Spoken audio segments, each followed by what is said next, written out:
today is another storytelling day, and being that I'm gonna be celebrating 12 years anniversary, wedding anniversary, actually very, very soon. I just thought about talking about my journey from when I got married to when I gave birth. But yes, let me start with my childbirth experiences. So I got married in 2011. That's March the 19th of 2011. Now, when I got married, you know, when you get married now, at first you be like, no, let me wait some more. What's there? We are now rushing and all that. Before I knew it, April, May, June, July, August, September, October, November, December went. Then I started becoming scared, like, oh, what is going on? Then imagine getting married in March. Of course, you know, there are places where you get married or churches you get married and you have a lot of people who get married at the same time with you. There's some people that got married in March. By December, they already put to bed, and you're there, nothing is showing, and you're telling me, you know, there's this subconscious that, oh, people are looking at me, and there are also those that will be like, madam, we want to carry baby, you want to, you know. So December, people are already dropping babies, and you are there like, have you had a joke me? What is going on? January, nothing. I became worried at some point. Hey, no, hey, this is how, before you know it now, you know, a lot of things were just running through my head until finally March 20. I didn't even know I was pregnant. I did not know I was pregnant. I just found out that, wait, in April, that's when I now found out that, wait, I think I've actually not seen my message. Okay, let me check, and I found I was pregnant. Like, when I wasn't even thinking about it was when I now finally got pregnant. All the while that was, hey, that when you that when your message come, you begin, you're just scared and so angry, you know. Then the time I was not so bothered was actually when I got pregnant. Then December 2012, I mean December 2012, I gave birth to my first child. So the story behind this baby, or the pregnancy journey, was so smooth. Like, I was working, I was fine, nothing. I gave birth, but the delivery and everything was kind of stressful. Of course, they will say, oh, first pregnancies are always like that, but I've also seen people with first pregnancy, they still, you know, it still went so well. I was induced separately. Baby refused to come. Baby said, no, I stay here. And I walked, like I was walking, that I was deliberately even trekking, you know. I was doing exercises when I was close to delivery, but at the end of the day, I was still induced, and I had to go under, let me not say under the night. I still had CS done on me, and that CS was an emergency CS, because all of a sudden, you know, they come checking baby's heartbeat, and they were not hearing baby's heartbeat, and they were like, wait, what's going on? Okay, let's quickly do this. And that was it. It was almost like heartbeat was dropping because of the stress, so they needed to like bring him out. Now that child is 10 years. It was 10 December 27th 2022. My second baby, Joel that everyone always asks about. This boy came 2015. Now in Joel's case, I was also working. I was working and I was good. I was strong. I worked till almost till my 9th month, you know. That what's it called, I took my break a week, if I'm not mistaken, or some days. I can't really place anymore, but some days too. Of course, I opted for, did I opt for CS immediately? Or yes, I didn't want to go through the stress, I think so, and I just opted, like, I don't want to go through stress, just bring the baby out. Because what I went through during Darren's time, in fact, the people that were with me, there was actually a particular woman that was with me. She was crying because she was like, what is this, what I'm going to go through? It was because it was just as if my body wanted to pull out, or my waist wanted to pull out of my body and all that. So in Joel's case, I just say, please, I don't think I'm ready for that. I'm going to tell you when I'm coming to the hospital. Just come and bring out my child, which was exactly what happened. And I gave birth to Joel April 28, 2015. Now, about a year after, it wasn't up to a year, like 9 months after I got pregnant again, and this one was supposed to be the end. Like, let me just close it here. So Joel was April 2015, my third child. Of course, yeah. Maybe this is the first time a lot of people are actually hearing about it. I had a third child. I actually gave birth to a third child. I lost him a couple of hours after birth, and it was also a boy. So 3 boys. So that was in 2016. I can't believe it's already 6 years plus right now, because this story is still very, very fresh in my head. So I was still working. Okay, yeah, it was in this pregnancy I had all the pregnancy tiredness, vomiting, feeling awkward. I could just be in the office and I'm tired and I feel like lying down. I slept in this pregnancy. I was always sleeping. I was always tired in the office. I could just stay and smell. When pregnant women say smell disturb them, it was in this top pregnancy I had all those experiences. My first one, I didn't really have it. Second one, yes, I'm going to get dark. You know, normally in pregnancy, after a while, you get dark. The nose thing. I don't think I really had that nose thing. No. Yeah. Yes, it was big, but not that wide type that a lot of women go through.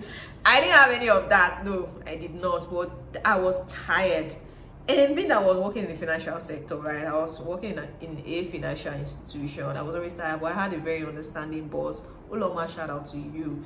She was my boss. Like, she was good.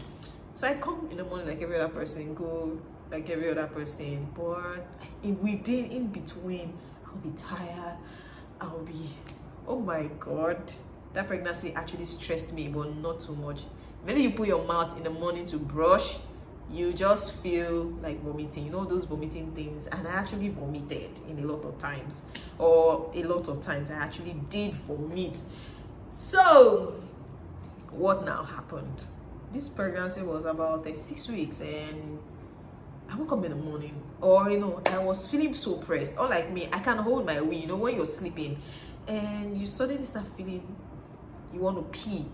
So it was, I looked at the time, past 5 in the morning. Of course, I was living in Port Harcourt, and Port Harcourt, within 15 minutes, 20 minutes, I'll get to the office. So I wanted to pee. So as in, I was holding, what kind of pee is this now? And I was still enjoying my sleep. This kind of pee. Ha. And I stood up. As I stood up to go and pee, as I was walking down, you know, I was walking in suit now, the rooms were in suit, and I was walking to the bedroom. I noticed that this kind of pee that is already coming out, only for me to now like try to pee, and the next thing, blood. I was like, wow. I screamed, because all my life I've never experienced such before. I screamed, Jesus, you know, that fear of what is going on at this stage. If this such a thing wants to happen, it would have happened from maybe the first stage, not now. Why? What's going on? And I tried to like check, and I'm finding lumps of blood. I don't know if I'm correct in medical people. And it was like, what? So I called my husband, please, you need to get to the hospital. I called the doctor immediately, and we're like, I'm on my way, please. I don't know what's going on with me. I've never had this experience before. And I had to like check, baby's fine. So if baby is fine, where is this one coming from? And I was in the hospital, they had to keep me there. So I had to call them from the office, because I had not started my leave, that see what is going on, and I really don't understand, and please, you should just bear with me and all that. So they had to like, we can't let you go or so. I'm like, we have to just stay, let's monitor you for some days and all that. And they kept checking me. They kept saying I was fine. So instead of me stressing myself, I didn't want to leave the hospital. So just staying in the hospital there, let's do the needful. So that was it. They checked me, is everything fine for baby to be out and all that. Everything was fine. Like, everything was fine. Everything was fine. They went into the, what's it called, the theater. Ladies and gentlemen, by the time they were opening mommy, it was a different story entirely. I can't really place what happened, because of course when you're doing a CS, you're awake. Then sometimes when they are trying to now maybe stitch you up, they could now knock you up, because I was awake, and it was almost like an emergency. It almost turned to an emergency. And I was just praying. I knew I was awake. I was praying. I heard the voice of baby crying when baby came out, you know. I heard all those things, and baby was given to my husband. When you give birth immediately, they give baby immediately to the man. So all that happened, before. Then I think BP, they were trying to control my BP, check this, check that. At that point, when I was hearing the kind of conversations they were having between themselves, I felt that there were complications, but they would not tell you, or they didn't tell me. So I was just praying in my mind, because then of course you're numb, your legs are numb, but I could feel pains inside me, but they didn't want to tell me what was going on. I could feel serious pains. It was almost like an attack. I know in Africa, or immediately you mention attack, they say, oh, this person is being too religious, but it happened to me like that, because I was fine, everything was going on fine. Then what happened all of a sudden, that they open you up, and the next thing is they won't tell you, so they don't, your BP doesn't rise and all that, but it wasn't fine. Normally CS 45, 1 hour, you should be done. But this one, we're in the theater for over 3 hours, guys, 3 hours. So because the pain was becoming too much on me, I think they were still giving me this thing to, pain was becoming too much. I had to like opt for them to just knock me, like let me just sleep, because I couldn't bear the pain anymore. I was screaming. I really wasn't understanding. I can't place all the medical terms right now, because this 6 years ago, going to 7 years from now. So imagine starting this very early in the morning, and you're leaving the theater. By the time I opened my eye next, it was past 11. It was still morning, but like far gone into the morning. So that was it, guys. Baby was still alive. Then it happened that they were to give me blood. I'd lost a lot of blood, that my husband had to donate blood. Yes, my husband donated, I think 2 pints, if I'm not mistaken, because as everything was going on, the theater thing or this surgery was going on, it now happened that we need to get blood, and they quickly had to do the test if we were this thing, and he had to give me blood. Like, he had to donate blood to me that same day. So finally, guys, I came out of the theater. Of course, they were communicating with him, telling him what was going on, this one was going on, but I don't like asking about it. I didn't want to just know about it. I was just fine with the fact that I'm alive, like I'm back to the land of the living. I was very, very fine with that. The fact that I am back to the land of the living, because I sensed what was going on. I could sense that everything wasn't fine. But it's not, I couldn't ask because I didn't want my pressure to go up, guys. So they took me to my room. They took me to my ward or room. Yes, I was in the room. Baby was just there. Baby was still moving, if I'm not mistaken. Then I think I slept off, or I can't remember though.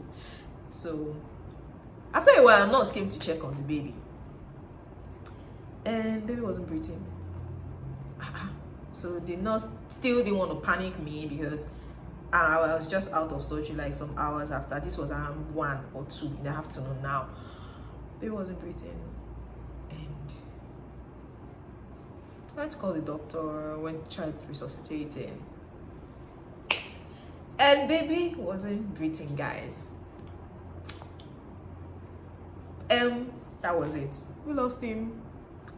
And sometimes when I still remember the story, I remember it because, oh my God, I passed through all this thing and I'm alive. I passed through all the things. Thank God it was not both ways. Imagine after undergoing that kind of surgery, you didn't make it, and hours later baby too didn't make it. It would have been very devastating. I thank God, because sometimes I'll just be like, I still remember the date, October 28, 2016. I remember this date so well. Yes, it's not like I now, anytime that date comes, I now start troubling myself and all that. But sometimes when I just feel some itch on my body or something, I just remember the fact that God kept me, like I'm alive. I'm saying I'm not believing, despite going through that kind of horrible surgery. And the hospital were just like, oh, we're concentrated so much on you. But baby was fine. When you bring out a baby, everything was fine. Baby cried and all that, and it was just, honestly, that's my that's my childbirth experience. I have 2 kings, 2 great young men. One is 10 already, the other is 7. It will be 8 in April. If my 3rd child was here, it would have been 6 years last year, so this year would have made him 7 years. But I'm still grateful to God for the ones I have, like the babies I have. So people were actually, so after this experience, people were like, oh, are you not going before you say I look at you like, see this one, do you know what I've been through? Childbirth experience for me, not pregnancy. My pregnancies were good, but of course the third one, the pregnancy it gave me some stress. But delivery, I know we have good. I don't know why it's been like that. You have to pray, you have to be so, prayerful those periods. And the fact that I don't even have a girl child, I feel it sometimes. I think that will be in another video. If I just subscribe to my channel so that I could talk about how I wish I had a girl child. I actually do, because sometimes I just feel like, oh, I would have actually loved to know what it feels like to groom a girl child, and what I think I can still do if I want a girl child. So guys, what was this story like to you? Does it remind you of your own birth experience, or you're just like, oh, what's there is normal for every woman? So trust me, birth experience is not normal for every woman. It's a testimony, it's a miracle, because women battle all kinds of things, during this period. And the fact that you just come out, you don't even know what God does for you. That's still one mystery that nobody has been able to unravel. We've not been able to unravel the fact that a lot of women, because sometimes there are some who don't actually come out. So this is more like a testimony, and I'm still talking about my birth experience too. Yes, it's actually not easy. When I see, sometimes when people just tell me somebody just gave birth, I get emotional even after three experiences, or 3 times, going through it 3 times. I get emotional, and I'm like, I remember that my last one just would have happened to me, or sometimes when I even hear that something happened to, I just hold my heart. So like, oh my God. So ask men who have been there when their wives give birth. They have a different thing to say, or how they now see women. That's the truth. So to every mother out there, shout out to you. You are blessed by God. God has just given you the strength. In as much as even after it, there are some women who battle effects, side effects of even normal pregnancy. There are even women who give birth normally that still complain of some sort of pain and all that. But the fact that you went through and came out is still a testimony. Like, it's a miracle. So I'll be sharing more of my different experiences, maybe my work experience, my other kind of experience, because it's almost like I've always been sharing one side of life. So I need to go all around now.